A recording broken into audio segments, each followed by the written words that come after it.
నుండే తాజాగా ఓ ప్రోమో విడుదలయ్యింది. ఆ ప్రోమోను గాని మనం ఒక్కసారి చూసినట్లయితే 'బిగ్ బాస్' హౌస్‌లోకి గ్రాండ్ ఎంట్రీ ఇచ్చేసింది కావ్యశ్రీ. అసలు కావ్యశ్రీ 'బిగ్ బాస్' హౌస్‌లోకి ఎంట్రీ ఇవ్వడం ఏంటి అనుకుంటూ ఉన్నారా?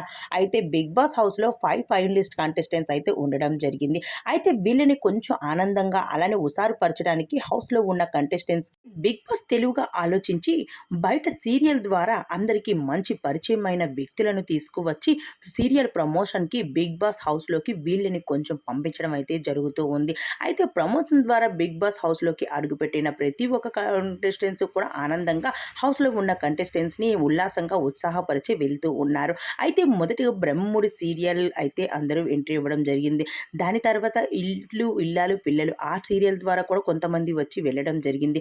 దాని తర్వాత ఇప్పుడు ఈ సీరియల్ ద్వారా 'బిగ్ బాస్' హౌస్‌లోకి గ్రాండ్ ఎంట్రీ ఇచ్చేసింది కావ్యశ్రీ. అయితే వచ్చి రాగానే 'బిగ్ బాస్' అయితే కావ్యని మంచి ఎంట్రీతో ఆనందించారు అని చెప్పాలి. ఎందుకు అంటే 'బిగ్ బాస్' అయితే తన చేతికి ఒక సూట్ కేస్ ఇవ్వడం జరిగింది. దాంట్లో కొంచెం మనీ ఉంది. ఆ సూట్ కేస్‌ని ఆ మనీని తీసుకొని ఎవరైతే 'బిగ్ బాస్' హౌస్ నుండి వెళ్ళిపోవాలి అనుకుంటున్నారో వాళ్ళు వెళ్ళిపోవచ్చు అంటూ 'బిగ్ బాస్' అయితే చెప్పుకొచ్చేసారు. కానీ అక్కడ మాత్రం నిఖిల్ మాత్రం షాక్ అయ్యేలా ఉంది. ఇది నిజమా కలా అనుకుంటున్నారు.